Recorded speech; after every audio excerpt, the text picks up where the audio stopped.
Get ready for the morning rush. A quick wrap of your news and weather. We'll start with Kristen Curry. Good morning. We'll begin with our next big weather maker moving in over the next 24 hours. So a lot of cloud cover today, some spot showers over the northwest and far east, but this will continue to fill in getting into tomorrow with more of a mix in the shower variety. And then comes Sunday, where we expect widespread rain, wintry mixed showers, and even the possibility of thunderstorms and mountain snow. Sarah? As you get ready to head out the door from the day's top local stories, and we start with Fernanda Lopez. Yeah, Crystal, today a former Santa Fe attorney is headed back to the courtroom charged with a DWI. In May, a state police officer pulled over Carlos Fierro for driving and swerving in Espanola. During his arrest, he asked the officer for a break, but this isn't his first time in trouble for driving drunk. In 2012, he served nearly 4 years for vehicular homicide for driving drunk and hitting and killing a pedestrian. His DWI trial is set to start this morning. Catherine? Happening today, the Public Education Department could set in motion the process to close an Albuquerque charter school. The state auditor confirmed he found evidence of misspending and a doctored receipt after a KRQE news investigation.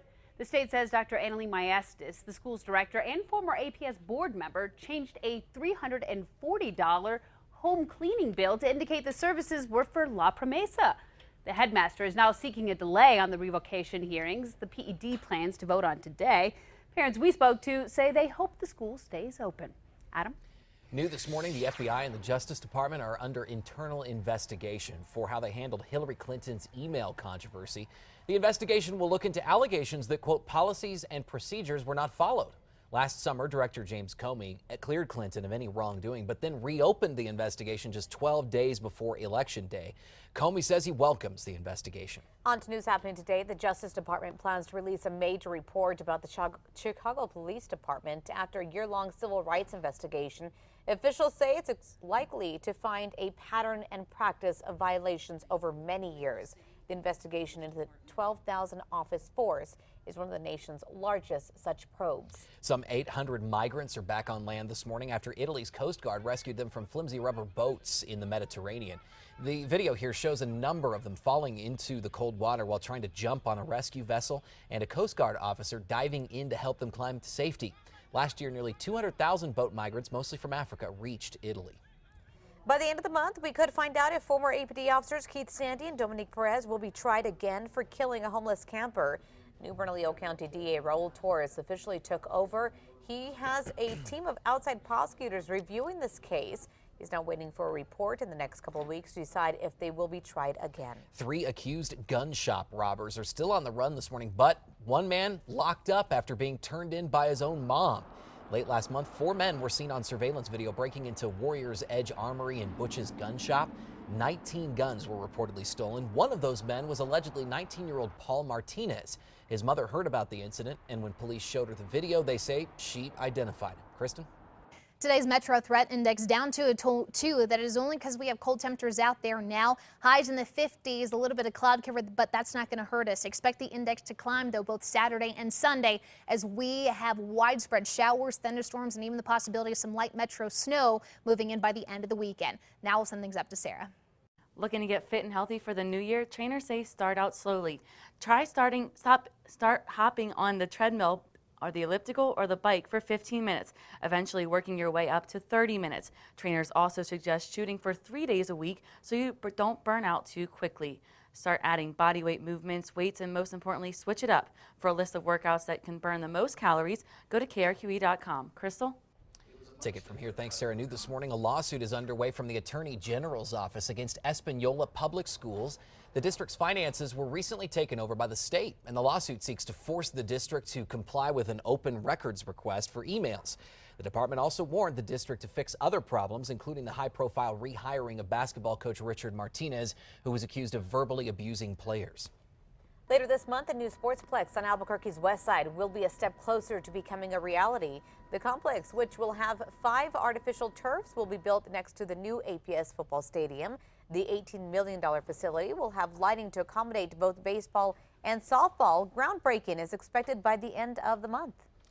And more than 100 jobs are heading to Valencia County. Keeter Plastics is moving into the old Solo Cup factory. The company makes everything from patio furniture to sheds. That's expected to bring in about 175 new jobs to the area. New Mexico beat out Arizona, California, and Nevada for that expansion. It's now 6:53 on your Friday morning. How about a check on that early morning drive? Here's some good news as you head out the door. Nothing major that's going to tie you up at this time. As you can see, traffic building in volume on Paseo del Norte right around I-25. Keep that in mind as you leave your homes. You might notice some crews back on site at the new Cabela's location at I-25 and Paseo del Norte on your way to work this morning. Construction on the store is now underway. The outdoor retailer will be an anchor for a nearly $70 million development with other retail shops, restaurants, and apartments. Cabela's expects to hire about 150 full and part-time employees when it opens. Get this, it is National Rubber Ducky Day, thanks to the iconic yellow ducky's debut on a Sesame Street episode in the 70s. Can you guys keep it together here? The squeaky friend of Big Bird, and of course Ernie, made its way to TV screens and homes all across the world to liven up bath time. The rubber ducky became a Toy Hall of Fame inductee in 2013, one of 62 other toys ever to be inducted. You cannot do this story without singing the song. Rubber ducky, You're the one. Oh my gosh. Was that Ernie that sang That was Ernie. Yeah, that's what I thought. Oh yeah, look at that. That's pretty Look at fun. those rubber ducks. How in the world do Tidbit you of the get that day. amount of rubber duckies? All right, time now for the 5 facts. We'll start with number 5. A local business owner is asking for help with a GoFundMe page after a driver crashed into his restaurant, leaving behind a lot of damage. It happened on Saturday, a day after the winter storm that shut down most of the city. The driver apparently lost control on a patch of ice left on Lomas, crashing into Passion Latin Fusion restaurant. The owner says he thinks the driver was going way too fast for conditions, but he also blames the city for not salting the street. The city says crews did do their jobs, though. On to number 4 now. Marijuana tax is one of the issues lawmakers are expected to discuss during this year's legislative session. Republican representative filed the Marijuana Tax Act bill proposing a $25 tax for each ounce of marijuana distributed. That tax will go into the state's Medicaid fund. If approved, the tax would cover the distribution of medical marijuana. It would also include recreational marijuana if it becomes legal. Continue on to number 3 today. The PED could begin the process of closing La Promesa and Albuquerque charter schools. You heard earlier, it all comes down to claims of the district's shady spending. The state auditor confirmed they found evidence of misspending and evidence that then director and APS board member Annalie Maestas altered a receipt for payment. New details in the morning rush now. The PED says La Promesa may have broken the law with its spending. On to number 2 now. A New Mexico high school student is lecturing his superintendent about safety and wants others to get on board with an online petition to quote, condemn and address the district's recklessness. This all stems from the Roswell district not closing schools during the winter storm last Friday. Police say the conditions led to more than 24 crashes. To read the super's response, go to our website, KRQE.com.